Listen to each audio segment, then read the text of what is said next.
What is going on, everybody? Welcome to episode 8 of Keeping It Real with Kiesel. This week, we're going to touch on kind of some interesting topics, right? We're going to touch on kind of everything that's been going on recently in terms of current events, kind of the social injustices, different organizations, sports leagues, whatever, coming out, taking a stand against, police brutality and things like that. And I honestly just want to give you guys my perspective. Kind of give you my opinion and my experiences. I think for the longest time with everything going on, I've been at a point where I've kind of kept quiet just because I had my own story when it came to, run-ins with the police and things like that. And, there's a lot of people voicing their opinions more than anything. And I didn't want to get my message kind of lost, within everyone else. And I also thought that sometimes, it's better just to kind of keep it peace, and it's not that I don't want to voice my opinion or support those that are going through it, or I'm not outraged by, the police brutalities, injustices, oppressions, racism, things like that. And it's not that at all, because I am. There's a lot of frustration on so many different levels, especially just me being, an African-American man in the United States. I remember when everything kind of first started, I think it was right after Labor Day. Memorial Day. There were riots in Pittsburgh and things like that, and those were the riots were really happening with George Floyd. And I remember I was telling my mom, I was like, man, this is probably the most unsafe, I felt as a African American or Black man in this country. Obviously, multiple people have been killed. I remember the one guy, I forget his name. Sorry. He was running in the neighborhood and got killed, and my mom's like, because at the time, the gyms were closed and everything, so I was going for runs around the neighborhood and things like that, and my mom was always like, be careful, and I think it was for me, not that I didn't take it seriously, but I was like, man, ain't nobody gonna mess with me, they know better, they know better than that, but it's a serious thing, right? There's a lot of things that are going on that, me only being 28, I'm realizing that, there's a lot of things that I feel like that have either changed or we're just throwing light on a lot of things that have been kept in the dark since I've been born, or that I've seen, whether it's been on social media or things like that.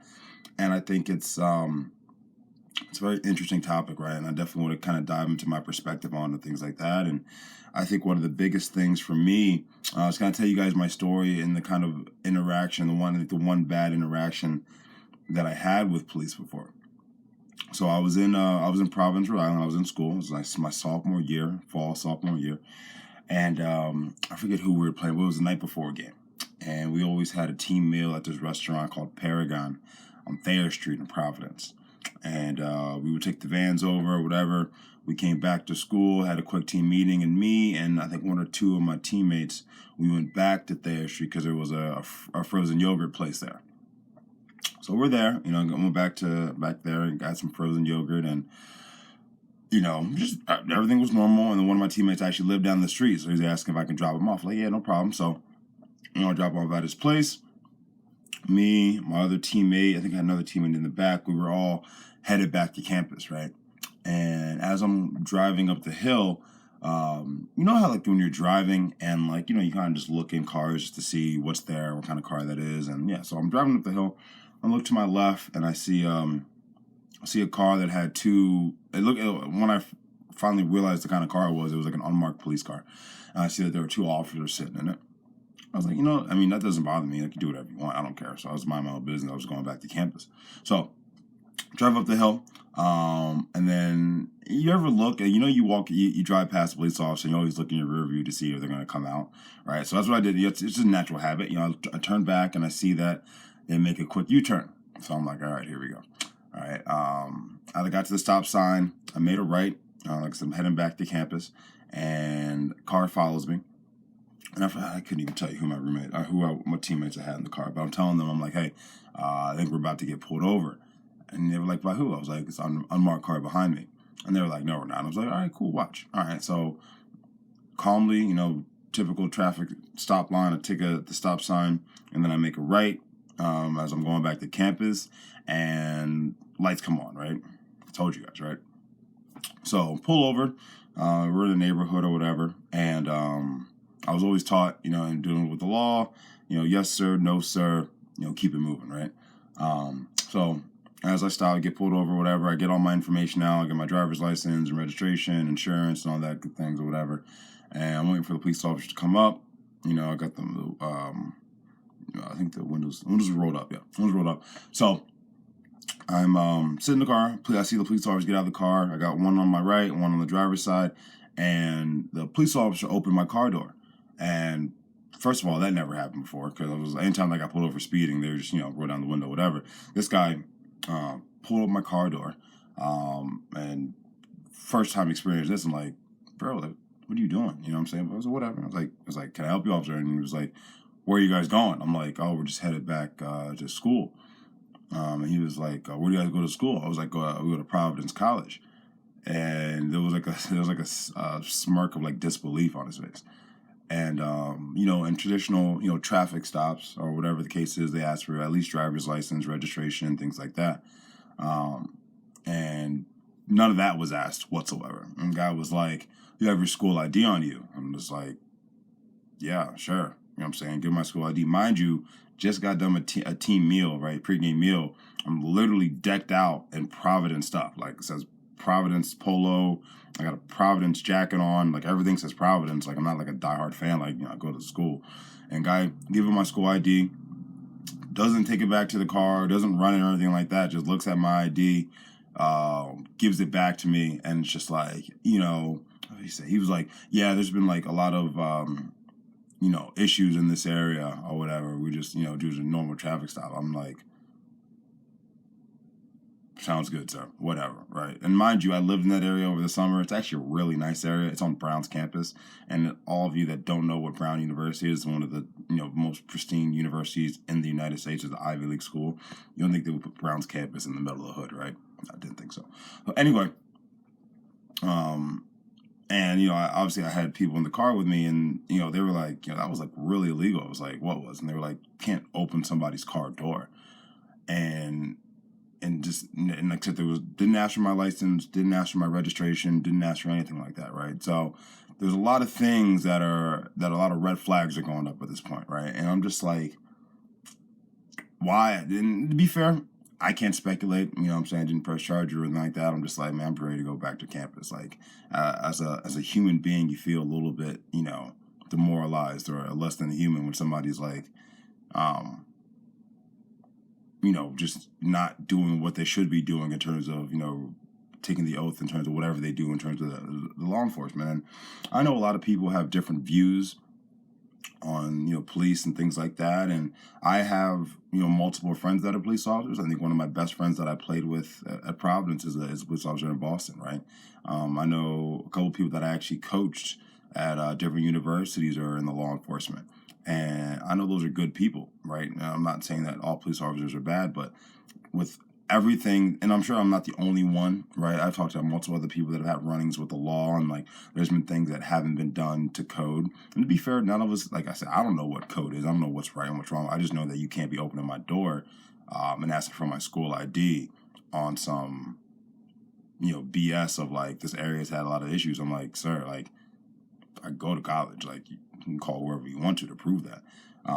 But this is, I think a lot of people don't understand of just like, with everything going on right now and the protests and the, kneeling and the Black Lives Matter and everything like that, right? It has nothing, I'll reiterate this for anybody that has any kind of confusion over it. It has nothing to do with, hating the military. It has nothing to do, with disrespecting the flag or nothing like that. My dad served, I don't know how many years in the United States Air Force. You know what I'm saying? I literally went on base. Like I didn't live off base, but I used to go to Dover Air Force Base in Dover, Delaware all the time when I was growing up, right? So I know exactly what the flag meant to him and everything like that, right? Especially coming from someone that wasn't even born here, right? My dad was born in Barbados. So it's, the mindset's different. But the thing about it is, the things that we're seeing now that's being streamed and going viral on social media of the police brutality, right? And it's not even, obviously, the majority of it is what we see is, blacks and African Americans, but there are multiple other videos of whites as well and Latinos that are getting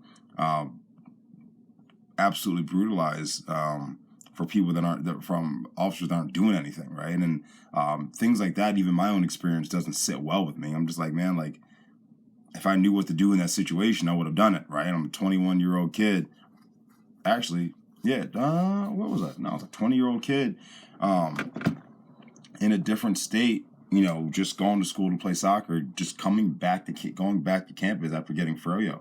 And I'm getting stopped on there's a lot of suspicious activity in this area. Lo and behold, that I know that that's not true at all because I lived in that area and there's no issues on Brown's campus in terms of anything like that, right? So at the end of the day, everything is frustrating because for me, right, 28 years old, and everything that you teach, everything that we're taught in terms of high school and middle school, in terms of American history, in terms of the segregation, civil rights, all that stuff, and you would think that by the year 2020, all this stuff would be done with, right? We'd be at a new way of thinking and inclusion of so many different people and things like that, and it's frustrating, right? I think it's so frustrating that, like, because to be fair, you could comply as much as you want to, but at the end of the day, the person that's making the call is the one with the badge, right? And the last thing that I ever try to do is get into a confrontation.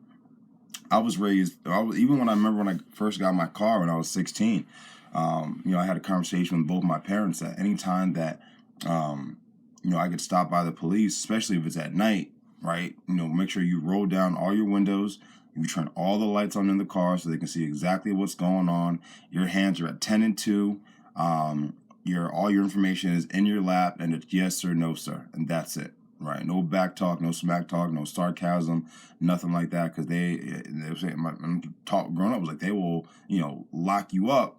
My uncle used to say, quick, fast, and in a hurry, right? So I think one of the biggest things, and I still do that now, right? Every time that I ever got pulled over, no matter what time of day, it's just a natural thing. I turn all the lights on, roll the windows down, hands at 10 to 2, and I don't do nothing until the police officer shows up. Because at the end of the day, like, I think one of the biggest things that sometimes a lot of people forget is, the way you look at it is things about perspective. Like I said, I know a lot of people that are police officers and that are good people, so I know that they wouldn't do anything like that. But you also have to realize that with that territory in terms of being an officer, they just want to get home to their loved ones too, right? And even for me, even if I'm getting stopped, at the end of the day, all I want to do is go home safely as well, right? And if there's any message that I could say to anybody, whether you're one side or the other, it's just don't do anything stupid, right? And it's already bad enough as it is with everything going on in the world, and no need to add more fuel to the fire. I understand that we need to speak out, and we need to voice our opinions, and we need to make sure that our voices are heard. I'm 100% agreeing with you, and that's part of the reason why I even did the podcast, to help out whoever anyway, right? So my perspective can be heard and voice can be heard, but at the end of the day, we have to make sure that we're not adding more fuel to the fire, and we're making it known that, hey, like, listen, I understand you want to go home. I want to go home. I want to be as safe as possible. Just do whatever you're supposed to do in terms of your check, right? Check my license, registration, all that stuff.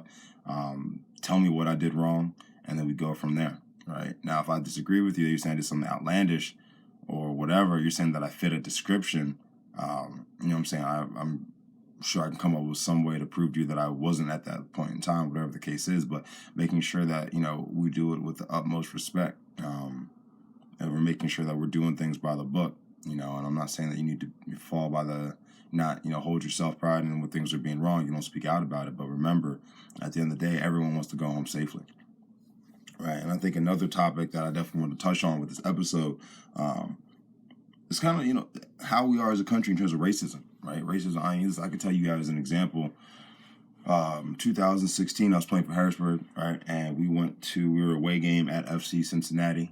And they have this one side of the field with their fan section is called the Bailey. And I remember I was at a point, it was second half, maybe first or second half, I can't remember. But I had hearing, you're playing in front of 25, 30,000 people. So sometimes it's just like a buzz more than anything. But when you have the fans kind of right on top of you, you can kind of hear things pretty clearly. And this goes, I don't know if anything was ever even brought up. I can't remember, but it was such a long time ago. I can't even tell the coaches about it. But there was a point in the game where the ref came over to me and asked me if I was okay. And I was like, yeah, like, I wasn't, worried about it. But whether it was from my defense or another team, that like there were being like racist chants being put on me or whatever the case is, or said towards me. And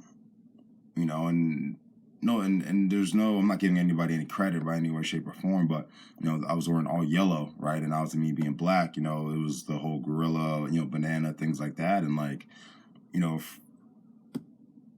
you hear about these racist things in sports all the time, right? And it's kind of like if you were that kid in high school or middle school where they'd have those talks about Relay for Life and cancer, and how many people in the audience have had somebody affected by cancer, and you're the one that hasn't. This was the same thing in terms of racism. I would hear all this stuff online on different players across the world getting racist chants or whatever from different fans, and up to that point it never happened to me, right? But that was the first time. And to be fair, and I feel like a lot of people don't understand it unless they've been, actually racially, brutalized or whatever the case is or whatever. But like being made fun of by the color of your skin is just something that's like absolutely disgusting and repulsive, right? And because the thing about it is, and this is across the world, right? If I would take a knife and cut, my forearm, and you take a knife and you cut forearm, we're both going to bleed the same color. So at the end of the day, I don't think it really matters, what color on the outside you are. We're all going to bleed the same color at the end of the day. But soccer-wise, right, doing with a sport that I love and I played, with my heart and passion for so many years, that was the first time that I ever got a sour taste in my mouth from the fan side of it, where I was being, and to be fair, it affected me after the game, right? During the 90 minutes, I was very compartmentalized. I was focused on the game, and I know I did have a good game. We lost unfortunately, but I did have a good game, and didn't let that bother me. But afterwards, the absolute frustration and what's the word? You just don't feel like a person, right? You feel less than a person more than anything, where you're getting criticized or abused because of the color of your skin. I think it's absolutely ridiculous. And, I was back 2016 and we're 2020 now, and then everything's just getting put out more, right? And everyone's coming out and standing behind that we're not in support of these injustices and things like that. But it's how much longer do we have to deal with this stuff at the end of the day, right? And it's not just as black people, but I think it's as a whole country as a whole, right? How much longer is the racism going to continuously be prevalent in our society? Right. And, to be fair, was the way that social media works, it's just going to get worse. Right. Anytime that police show up here, there, or anywhere, it's going to be put on social media. Right. With more of these protests and how people that are, peacefully protesting are getting treated. It's absolutely ridiculous. The whole Rittenhouse thing, man, is ridiculous. How can a 17-year-old have an AK or an AR-15 when that's illegal to have in the first place? Right. There's no checking of that. And it's frustrating, right? And it's just at this point in time, we're September 2nd of 2020, I feel like everything's on eggshells, and it only takes one person just to set it off and throw us back 50, 60 years, and we're at this hatred again. Right. And I remember when all this stuff first started, like I don't think I've ever seen, me in my 28 years, I don't think I've ever seen the country so divided in my life. And I always ask the question, what needs to happen to get us back to where we need to be or where we should be at this day and age, right? And to be fair, I don't have the answer to that. I really don't. I think a lot of the issues comes from ideologies. I think it comes from a place of hate. I think, one thing that I know for me as I get older and at the point when I'm ready for kids and have kids is teach my kids how to love everyone, right? It doesn't matter what you look like, matter your hair color, skin color, eye color, 6'5", 4'9". At the end of the day, we're all the same people. And I think it's frustrating that, and it's sad that we're at a point where it's not going to get any better. And it's not just here in the U.S., right? This is across the world. People are coming together and realizing the oppression that, not just African Americans here in the States or black people in general as a whole have been dealing with a lot over, the last couple hundred years. And it's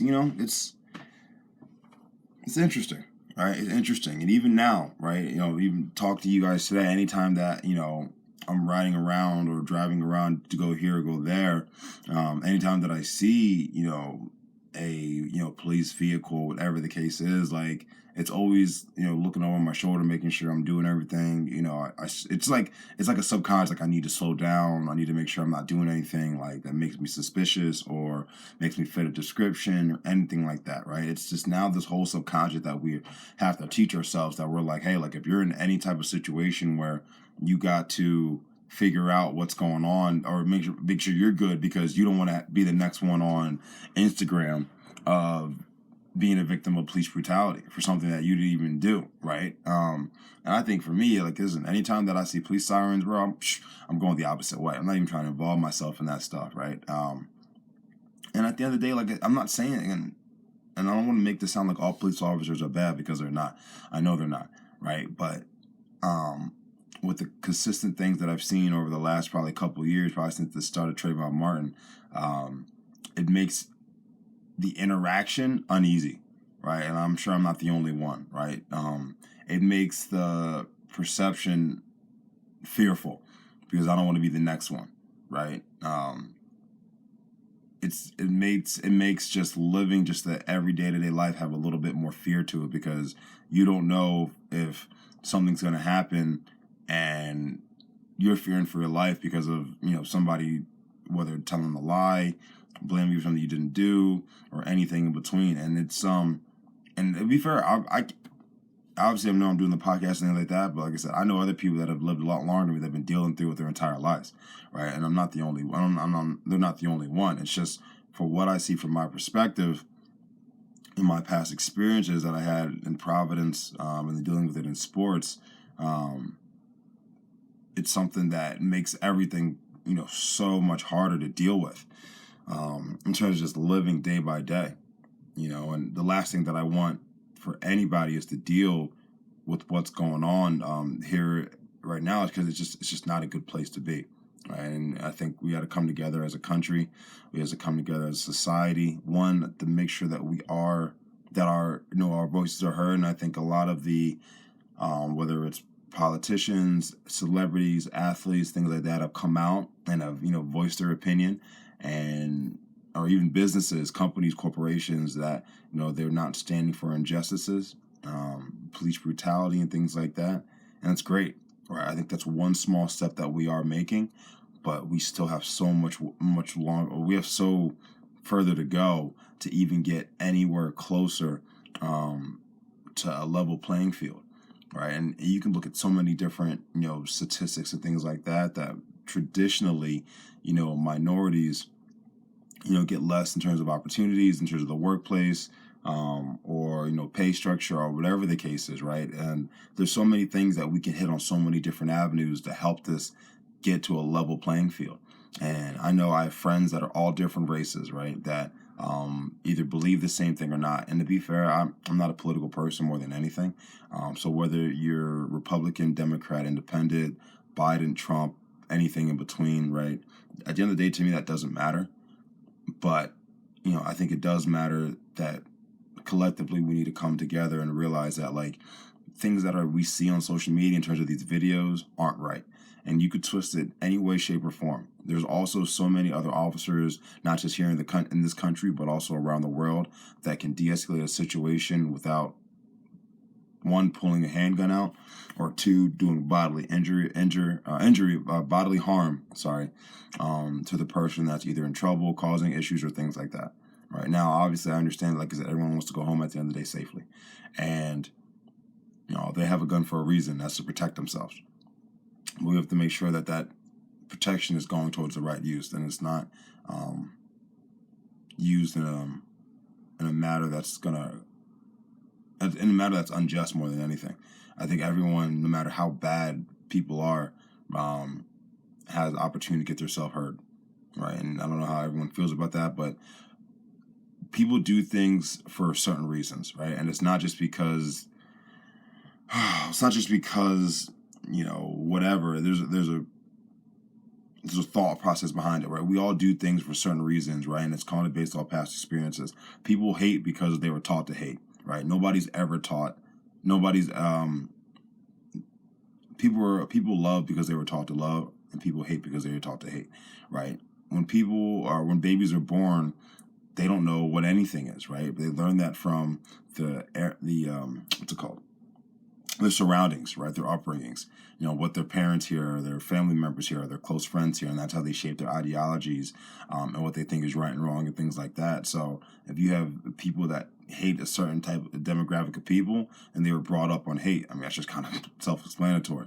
If you have people that love everyone and are polite and professional and respect everyone, whether they're the CEO of a company or the janitor, then it was a different upbringing. And if we can have that spread around, right, to people that are raising their kids now or just having kids, right, being able to have that opportunity of like, listen, no matter who you come across in this world, no matter who, whether they're a Fortune 500 owner, they're a salesman, they're an athlete, celebrity, accountant, banker, physician, whoever, or even it's a janitor, a waiter, whatever, you treat them the exact same that you would treat and show the respect to somebody that was in a higher up position. Because at the end of the day, like I said at the beginning, if we all take a knife and we cut our forearm, we're all going to bleed the exact same color. And that's red, right? So no matter where you come from, no matter what country you were brought up in, no matter what part of the country you're brought up in, right? We have to be on the same page that we all are one people. And we have to come together. And at the end of the day, the only evil that we have are those that hate others for just the color of their skin. And I don't think that's right. I wouldn't hate anyone because they're white. I wouldn't hate anyone because they're black, because they're brown, whatever. At the end of the day, we're all one people. And my message today as I'm closing here is just to make sure that definitely spread love to those that are around you, no matter who they are. Be able to set the precedent that, hey, like I'm at a point in my life where we see the chaos, we see the burnings, we see the killings, we see the division of our country, and the only way that we're going to be able to glue that back together is by coming together, right? So whether this message goes viral or it just gets brought to me and the camera, at the end of the day, show love to those that you want to be show love back to, right? You respect those that you get respect back from, and making sure that you treat your neighbor as you would want to be treated. And if you don't like somebody because of how they think, that's different than how they look, right? You might not be able to agree with somebody because of their political views or their ideologies or whatever, but if you guys can come to the agreement that all people should be treated the same, then you're okay in my book.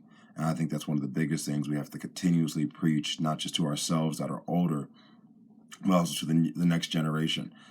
We have to realize, right, we're dealing with a lot right now with this pandemic, and a lot of kids are seeing a lot of this stuff on social media, and they need to know that police aren't all bad, and whether black, white, Mexican, Latino, Hispanic, Asian, Indian, European, African, Southeast Asian, whatever, that we're all one people and we all should be treated the exact same with the utmost respect, dignity, and trust.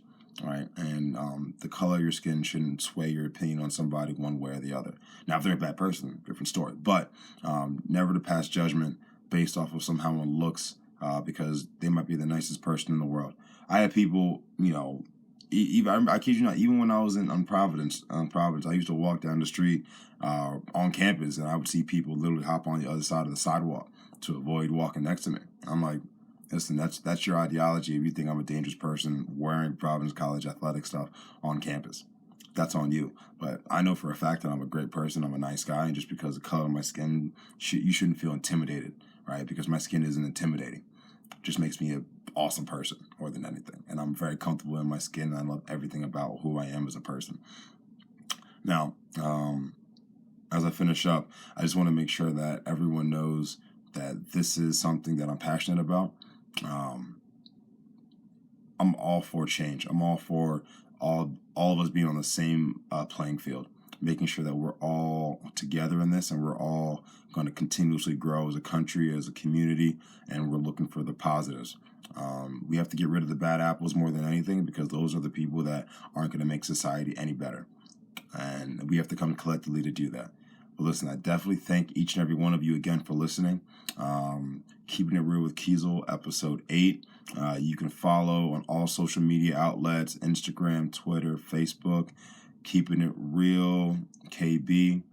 Shoot me an email at keepingitrealkb@gmail.com. I look forward to seeing you guys and talking to you guys again next week. I definitely got some guests coming up for my first guest in the next couple of weeks as well. But thank you guys again for listening. Share it, like it, comment, and let's try to help this message grow. That we're not for injustices. We're not for oppression. We're not for racism. We're here to all live together in harmony, right? Peace, love, and many blessings for each and every one of you. And I hope you guys enjoy the rest of your week. Have a good one, guys.